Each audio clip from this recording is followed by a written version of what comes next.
दोस्तों, आज के इस वीडियो में हम आपको एक ऐसे महामंत्र के बारे में बताएंगे जिसे एक बार बोलने से ही लोहा सोना बन जाता है और जो जहर होता है वह अमृत में बदल जाता है। असंभव कार्य भी संभव हो जाता है।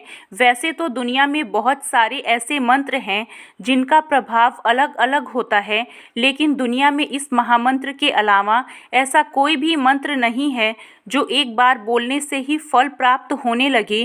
कहने का तात्पर्य ये है कि इस महामंत्र को यदि आप जप करते हैं तो ऐसा दुनिया में कोई भी कार्य नहीं है जो इस महामंत्र के एक बार जाप करने से पूरा ना हो जाए।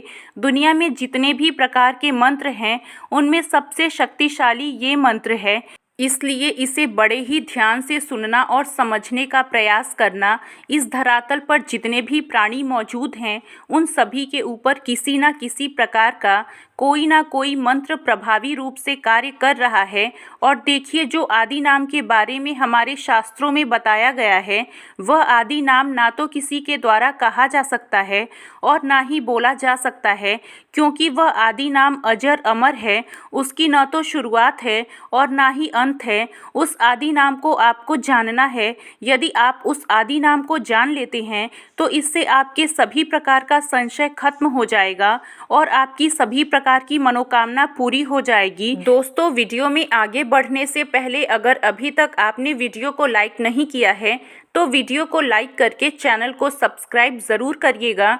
दोस्तों, आपको बता दें, वह आदि नाम जिसका वर्णन हमारे शास्त्रों में किया गया है, जो परमात्मा का नाम है, जिसका ना ही शुरुआत है और ना ही अंत है, उसका जाप यदि आप प्रारंभ कर देंगे तो इस ब्रह्मांड की सभी प्रकार की असीम शक्तियाँ आपके लिए कार्य करना प्रारंभ कर देंगे। जिस आदि नाम के बारे में हमारे शास्त्रों में बताया गया है उसके बारे में भगवान भोलेनाथ अच्छे से जानते हैं, तभी उन्होंने जहर के प्रभाव को अमृत में बदल दिया। उसी आदि नाम के प्रभाव में मीराबाई के जहर को अमृत में बदला। भक्त प्रहलाद की अग्नि से सुरक्षा की।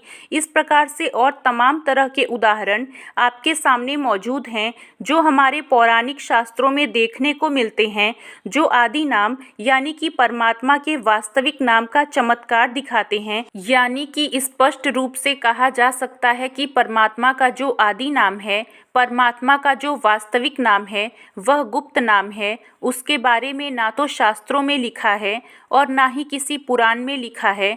परमात्मा के उस गुप्त नाम का जब आप सांस के माध्यम से जाप करेंगे तभी जा करके उसका प्रभाव आपको देखने को मिलेगा।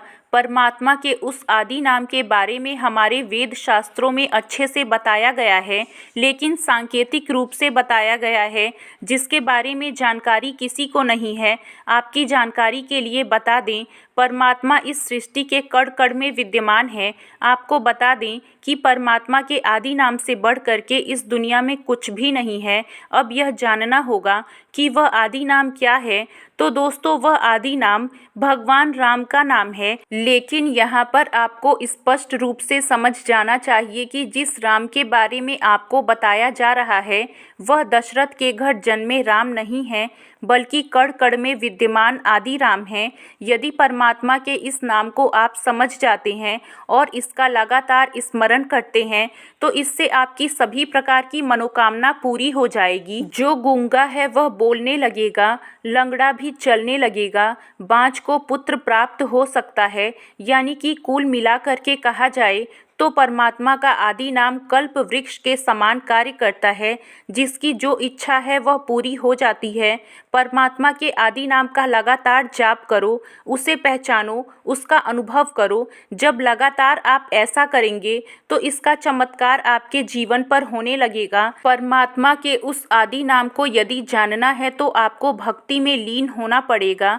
जब आप भक्ति में लीन हो जाएंगे तो उसके बाद आपको परमात्मा के द्वारा संकेत प्राप्त होगा, तभी जाकर आप आदि नाम के प्रभाव को अच्छे से समझ पाएंगे। वैसे तो परमात्मा का आदि नाम इस संसार में मौजूद नहीं है, लेकिन यदि आप खोज करते हैं तो वह प्राप्त हो जाएगा, क्योंकि परमात्मा के बारे में तुलसीदास जी कहते हैं, खोजी हो तो तुरंत मिल जाऊं, एक पल देर ना लगाऊं। यानी कि आप परमात्मा को तलाश करते हैं, परमात्मा के उस गुप्त नाम की तलाश करते हैं, तो परमात्मा की प्राप्ति आपको सामान्य रूप से हो जाएगी। राजा जनक को 1 मिनट में ही उस आदि नाम के बारे में पता चल गया था जो कण-कण में विद्यमान है, हमारे सभी प्राणियों के हृदय में विद्यमान है। यदि आप परमात्मा के उस आदि नाम को जान लेते हैं तो आपके सारे दुख दर्द दूर हो जाएंगे।